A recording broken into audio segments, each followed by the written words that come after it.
dans notre cours numéro 6 parce que donc la dernière fois on avait fait un exercice pratique sur les parties qu'on avait vues précédemment. Donc ce cours-ci donc c'est le cours numéro 6 parce que le cours numéro 5 était consacré donc à une séance donc d'exercice de cas pratique. Voilà, donc sans plus tarder, je vais d'abord commencer par rappeler les principaux points qu'on avait vus précédemment. Donc il s'agit donc de la préparation avec donc la préparation physique, la préparation mentale, mais également la présentation de soi.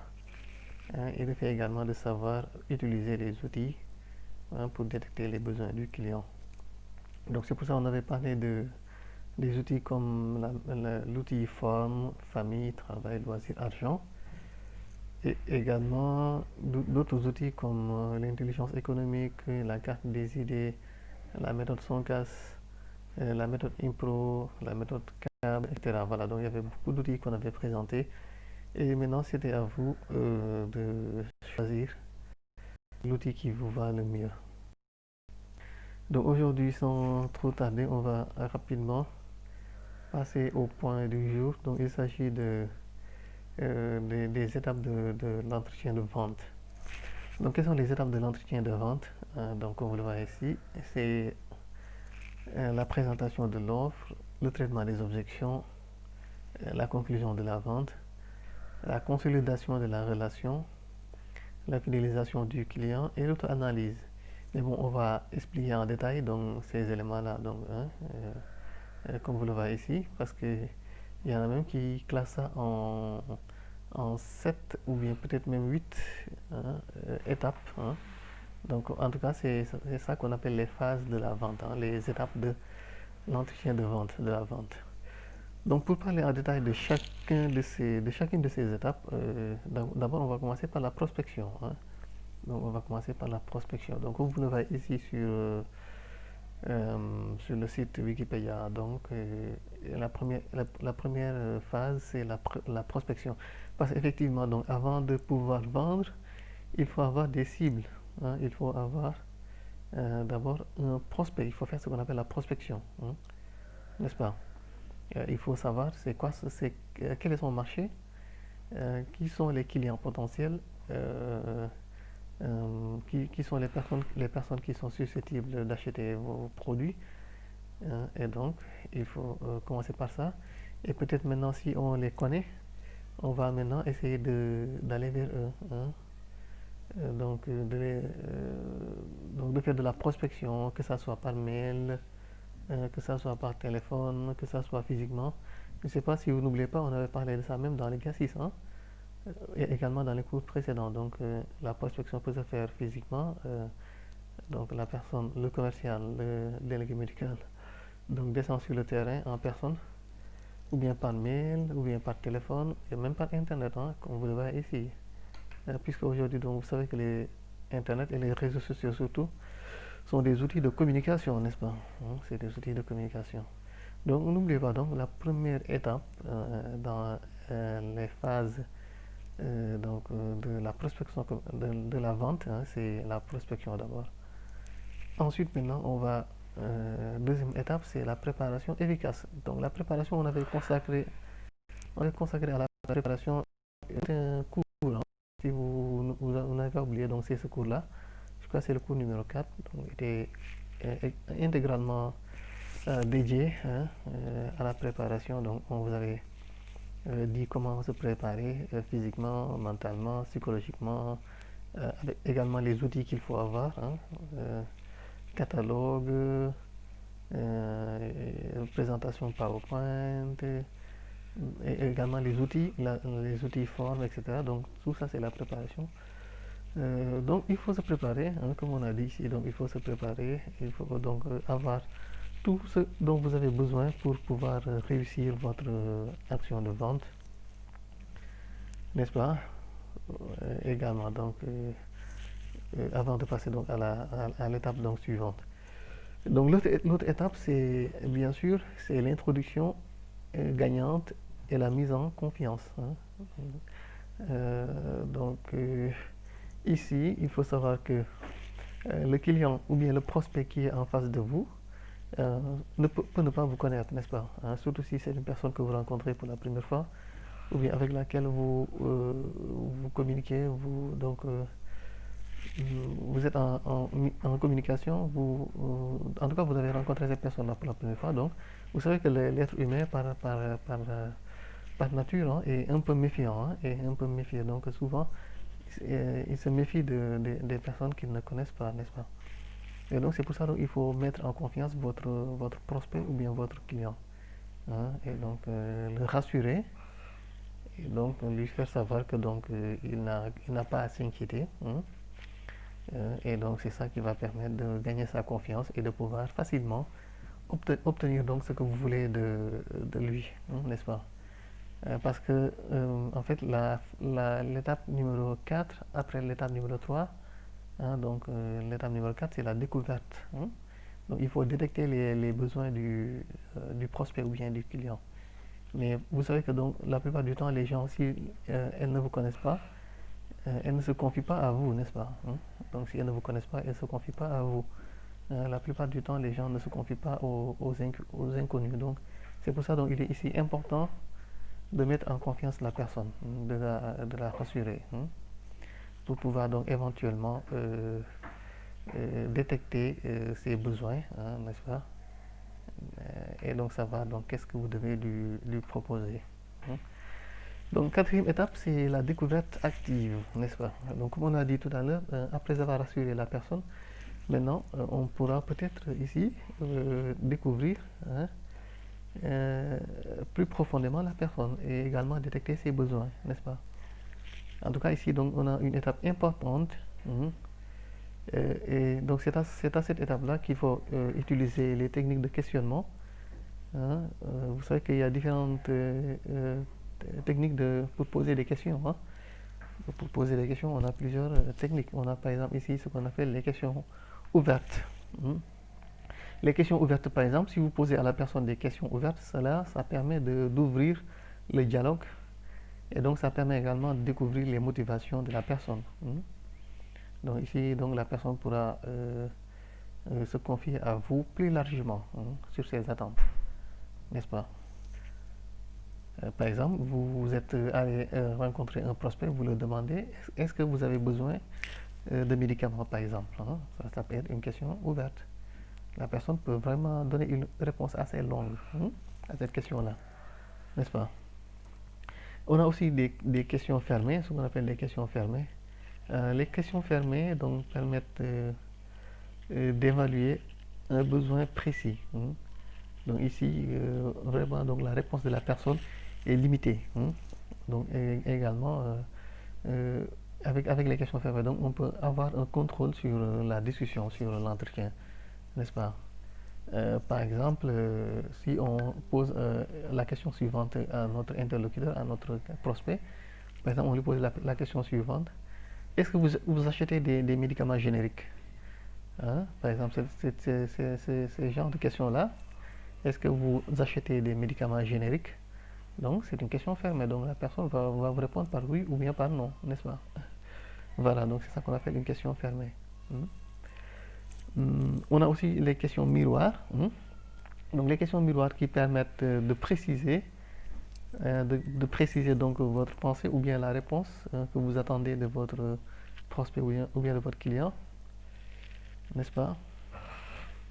Par exemple, vous lui posez la question suivante. Est-ce que les médicaments que vous achetez souvent sont chers, par exemple? Voilà, donc là, ça permet de préciser la réponse. Donc là, la personne va vous répondre en vous donnant le prix, peut-être, ou bien les prix des médicaments qu'il a l'habitude d'acheter, n'est-ce pas?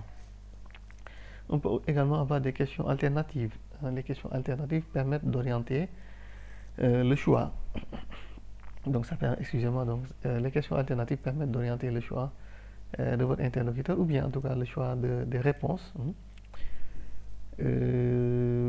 Par exemple, donc vous posez une question à la personne et vous lui donnez plusieurs options de réponse, hein. Vous lui donnez plusieurs options de réponse. Par exemple, vous lui demandez est-ce que vous préférez que que je viens vous voir tous les jours, ou bien est-ce que vous préférez que je vienne vous voir euh, seulement une fois par semaine? Excusez-moi, j'ai un peu la voix qui est un peu souffrante. Excusez-moi. Voilà, donc les questions alternatives, donc en tout cas, avec les questions alternatives, on donne le choix, plusieurs possibilités de réponse à la personne. Donc on lui demande est-ce que vous préférez ceci ou bien vous préférez cela? Est-ce que vous préférez que je vienne vous voir toutes les semaines ou bien est-ce que vous préférez que je vienne vous voir, je vous rends visite tous les mois, par exemple? Donc là, donc la personne va choisir. On peut également avoir des questions de recentrage. Donc ces types de questions permettent de ramener l'interlocuteur donc au sujet précis, donc le sujet de l'entretien. Donc si par exemple la personne dérape ou bien la personne sort du cadre de la discussion, donc là on peut la ramener, hein, on peut la ramener donc au sujet de discussion. Voilà, en tout cas donc vous avez tous ces types de questions là qui vous permettent de mieux détecter les besoins du client, hein. Donc c'est 4, hein. Donc c'était l'étape numéro la phase numéro 4. Donc on a également la phase numéro 5, hein, donc qui est la phase de la reformulation et de l'implication, hein. N'est-ce pas? Donc vous le voyez ici, hein, c'est la phase de la reformulation et de l'implication. Donc vous savez que les commerciaux sont habitués à ça, hein. Ils sont habitués à très souvent reformuler leurs propos. En effet, la reformulation, c'est une technique qui permet de préciser son idée ou bien de vérifier que la personne, votre interlocuteur, a compris vos propos ou bien que vous-même, vous avez bien compris votre interlocuteur. Donc, la reformulation est utile pour tous ces éléments-là. Donc, ça permet de vérifier tout cela, de vérifier si votre interlocuteur a compris, vous a bien compris, ou bien même vous aussi, est-ce que vous avez bien compris votre interlocuteur. Voilà, par exemple, c'est des questions, par exemple, du genre est-ce bien cela? Si j'ai bien compris. Donc, d'après ce que vous m'avez dit, par exemple, voilà, si vous utilisez par exemple des propos comme ça permet de vérifier votre compréhension ou bien même également la compréhension de votre interlocuteur. En tout cas, donc, je ne sais pas si vous avez déjà appelé le service client, par exemple, des entreprises de télécommunications ici au Sénégal. Par exemple, si je donne l'exemple de Orange, je ne sais pas si vous avez déjà appelé, par exemple, le service client Orange 1441. Donc, la plupart du temps, si vous appelez le service client, donc le conseiller client avec lequel vous parlez commence d'abord par vous saluer, vous demander votre prénom, votre nom, là où vous habitez. Et ensuite, maintenant, il vous demande donc ce qu'il peut faire pour vous. Donc, souvent, les conseillers clients parlent comme ça. Bonjour, monsieur, ou bien bonjour, madame Ten. Bonjour, euh, bonjour, monsieur, ou bien bonjour, madame. Euh, comment vous vous appelez? Où est-ce que vous habitez? Et ensuite, maintenant, il vous pose la question, quelle est la raison de votre appel? Donc, en quoi pouvons-nous vous aider, n'est-ce pas? Hein, n'est-ce pas? Vous avez déjà appelé le service client de Orange, j'espère bien, n'est-ce pas? Vous savez bien de quoi je parle. En tout cas, souvent, c'est comme ça qu'ils font. Donc, ils vous demandent maintenant en quoi ils peuvent vous aider. Donc, si vous leur dites que vous voulez telle ou telle chose, que vous voulez de l'aide donc sur telle ou telle chose, et maintenant, donc, en ce moment-là, la plupart du temps, hein, la plupart d'entre eux font une reformulation. Ils vous demandent, d'accord, monsieur, si j'ai bien compris, donc vous voulez ça et ça et ça. Et là, maintenant, vous dites oui. Donc, c'est ça qu'on appelle la reformulation. Donc, c'est le fait de repasser sur les propos de la personne pour vérifier qu'on a bien compris. Voilà, donc c'est ça la reformulation. Et c'est très utile, hein, c'est très utile vraiment dans l'entretien parce que ça permet vraiment donc d'éviter les erreurs, d'éviter donc de comprendre ceci alors que la personne voulait dire ça. Voilà, et donc éviter les amalgames et les incompréhensions. Donc la phase numéro 6, donc c'est la présentation de l'offre et l'argumentation. Hein, donc comme vous le voyez, donc ici la proposition et l'argumentation. Donc c'est la proposition de l'offre et l'argumentation. Donc ici, donc arrivé à cette phase, après avoir fait la prospection, donc après avoir donc fait la présentation, après avoir donc rassuré le client, après avoir reformulé et s'assurer qu'on a bien compris.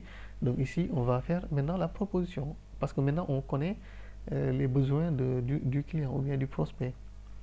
Donc il faut maintenant faire une proposition de service ou bien donc proposer le produit à votre interlocuteur, à votre client ou bien à votre prospect, n'est-ce pas? Mais bien sûr, donc il faut savoir convaincre, n'est-ce pas? Hein. Donc c'est pour ça, comme ici on a dit, on a besoin d'argumenter. Hein. On a besoin d'argumenter.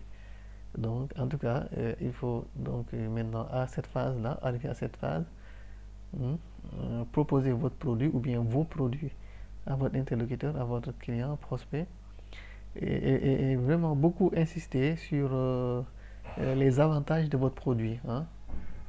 Donc, insister sur les avantages de votre produit. Parce que vous savez que les meilleurs vendeurs, c'est ceux qui savent bien mettre en avant les avantages de leurs produits. Vous savez que souvent, la plupart du temps, il y a beaucoup de produits dans le marché qui font la même chose, n'est-ce pas? Je vous donne un exemple. Vous avez par exemple euh, un véhicule, vous savez, un véhicule, n'est-ce pas? Un véhicule, euh, l'utilité d'un véhicule, c'est quoi? C'est se déplacer, n'est-ce pas? Donc un véhicule, ça, c'est pour le transport, c'est se déplacer. Mais qu'est-ce qui fait que tel véhicule sera plus vendu que tel autre véhicule? Euh, donc c'est seulement les avantages, n'est-ce pas? Ce sont les avantages que présente tel produit qui va faire que donc ce produit-là sera plus vendu que l'autre produit. Donc en tout cas, donc, il faut bien insister sur les avantages de votre produit par rapport aux produits concurrents parce que la plupart du temps, donc, les marchés sont des marchés concurrentiels. Donc il y a parfois beaucoup de concurrence. Et aussi parfois il faut savoir que le produit que vous vendez ou bien que vous proposez peut avoir des concurrents. Hein. Il va y avoir d'autres produits concurrents. Et donc ici, pour vous sortir donc du lot, il faut savoir insister sur les avantages de votre produit ou bien de vos produits. Voilà. Donc, est-ce que par exemple, votre produit a des avantages? Est-ce que par exemple, le produit, si la personne achète ça, elle pourra bénéficier d'un suivi, d'un service client qui sera là tout le temps pour répondre à ses éventuelles questions? Voilà, donc en tout cas, présente, expliquez quels sont les avantages de votre produit, n'est-ce pas? Donc, pour pouvoir convaincre le client ou bien le prospect. Donc, donc c'est ça qui va permettre donc de construire un argumentaire. Hein. Donc c'est ça qui va permettre de construire un argumentaire et donc de pouvoir convaincre la personne, n'est-ce pas? Ouais, convaincre la personne. Ensuite maintenant, ne vous trompez pas, ne pensez pas que seulement si vous faites un bon argumentaire et que vous insistez bien sur les avantages de votre produit, que le client va accepter automatiquement. Non, non, attention. Le client peut présenter ce qu'on appelle les objections, n'est-ce pas?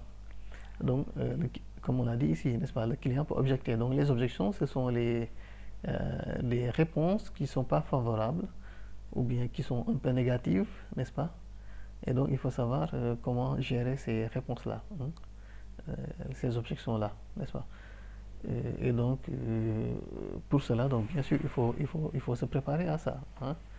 Il faut se préparer à ça d'avance. Hein. C'est pas le jour J qu'il faut chercher des réponses aux objections, mais les objections, il faut anticiper ça. C'est-à-dire, comme on avait dit dans le cours précédent.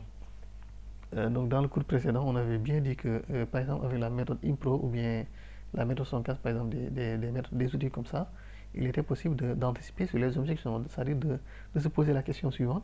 Quelles pourraient, par exemple, quelles pourraient être les objections de mon prospect ou bien de mon client quand je vais lui présenter mon produit. Donc, et ainsi, donc, anticiper, préparer des réponses d'avance. Même si c'est vrai qu'on peut avoir des surprises, hein, on peut avoir des objections qui n'étaient pas préparées. Mais en tout cas, donc, il faut savoir se préparer et donc être prêt à donc, recevoir des objections de votre interlocuteur et donc de savoir les traiter, n'est-ce pas? Hein. Donc répondre à ces remarques-là, à ces réponses négatives, n'est-ce pas? Donc le traitement des objections. Ensuite maintenant, euh,